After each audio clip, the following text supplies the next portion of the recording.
एक सौतेली माँ की रियल कहानी। एक व्यक्ति था, उसकी पत्नी का देहांत डिलीवरी के दौरान ही हो गया था। परंतु किसी तरह बच्चा हो गया था। छोटा बच्चा माँ के बिना कैसे संभाला जाएगा, ये एक बहुत ही चिंता का विषय हो गया था। कई मित्रों व सगे संबंधियों के कहने पर उसने पुनः विवाह किया। बच्चे को नई माँ मिल गई। नई माँ बच्चे की सार संभाल करने लगी। बच्चे को भी लगा जैसे उसकी माँ मिल गई हो। कुछ ही वर्षों में उस युवती को भी एक पुत्र हुआ और उसका ध्यान अपने नए बच्चे की अधिक रहने लगा। धीरे धीरे उसकी दृष्टि में दोष आने लगा और वो पक्षपात से ग्रसित हो गई। अब उसे लगने लगा कि इस घर का वारिस तो बड़ा लड़का है और संपत्ति पर भी अधिक उसी का हक है।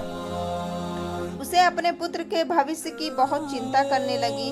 उसने अपने पति को समझा बुझा के राजी किया और बड़े लड़के की पढ़ाई लिखाई सब छुड़वा दी और घर के नौकर को भी हटा दिया तथा सब काम उसी लड़के से कराने लगी।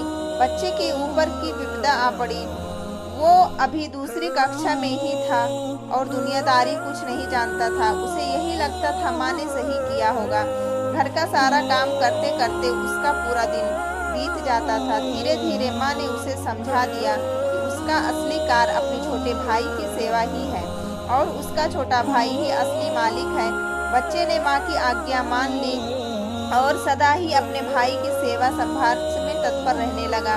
अब वो बड़े लड़के को जरा जरा सी गलती होने पर डांटने मारने भी लगी थी ताकि उस पर एक भय बना रहे। वो कोई अच्छे से अच्छे काम भी करता तो उसकी सौतेली माँ उसे बिल्कुल बेकार बताती, लेकिन फिर भी बालक के मन में माता के लिए प्यार ही उभरता। वो उसे सौतेली नहीं मान पाता था। उस औरत ने घर के पूजा पाठ का जिम्मा भी उस बच्चे को दे रखा था। अतः उस बालक की बुद्धि धीरे धीरे अत्यधिक होने लगी। जैसे जैसे वो बड़ा होने लगा उसे सच्चाई समझ में आने लगी, लेकिन वो अपना दुख भगवान से ही कहकर संतोष कर लेता था और उसका सारा दुख समाप्त हो जाता था। पिता से वो बहुत प्रीत करता था और जानता था कि पिता उसकी स्थिति से बहुत दुखित रहते हैं, लेकिन वो उनसे हमेशा माँ की बढ़ाई ही करता था। पिता का होना ही उसके लिए बहुत था, परंतु उसके पिता भी एक बीमारी में चल बसे और वो बिल्कुल अकेला हो गया। बस भगवान ही उसके लिए रह गए। समय बीतने लगा और दोनों बच्चे बड़े हो गए। अब घर का सारा अधिकार सौतेली माँ के हाथ में था। योजना के अनुसार बड़े बच्चे की शादी उस औरत ने बहुत ही गरीब घर व अनपढ़ औरत से करी तथा अपने पुत्र की शादी बड़े घर में व पढ़ी लिखी युवती से करी। उसने बड़े लड़के को नौकरी वाले घर में से एक घर दे दिया और उसकी पत्नी को भी बता दिया कि उसका असली कार्य मालकिन यानी छोटी बहू की सेवा करना है। छोटे लड़के के लिए उसने बहुत बड़ा भवन बनवाया था और स्वयं उसी में उन्हीं के साथ निवास करने लगी। बड़ा लड़का खुशी से अपना जीवन व्यतीत करने लगा और पत्नी के साथ माँ व छोटे भाई के परिवार की सेवा करने लगा। छोटे लड़के की स्त्री को उसकी माँ बहुत अखरती थी। उसे लगता था कि मालकिन उसे होना चाहिए। अब सास बीमार भी रहती है और साथ में रहने के कारण रात विरात सेवा उस छोटी बहू को ही करनी पड़ती थी, जो उससे बिल्कुल नापसंद था। एक दिन पता चला कि सास को छूत की बीमारी हो गई थी और ये जानकर तो छोटी बहू और दूर दूर रहने लगी। उसकी आंखों में सांस खटकने लगी। उसने अपने पति से कह दिया कि इस घर में या तो वो रहेगी या उसकी माँ। छोटे लड़के पर अपनी पत्नी का जादू चढ़ा हुआ था।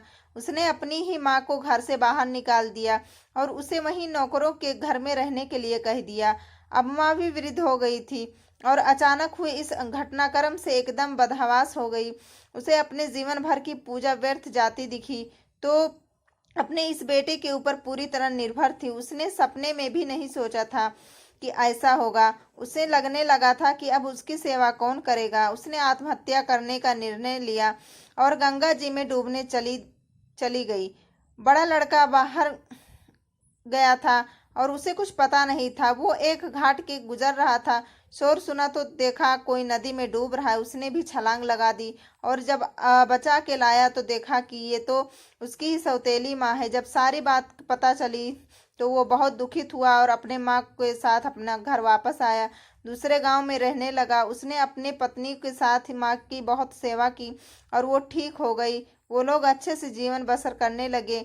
एक दिन उसकी माँ ने बड़ी बहू से पूछा, माँ मुझे कुछ शिक्षा दे दे। सास की आंखों में आंसू भर आए। उसने मात्र इतना कहा, बेटा तुम्हारे पति भगवान समान है। शिक्षा तुम्हें उससे कहूंगी कि किसी को भी पराया नहीं समझना चाहिए। जीवन में किसी के साथ इतना बुरा मत करना कि जब वो तुम्हारे साथ फिर भी भलाई करे तो तुम्हारी आत्मा को गंवारा ना हो।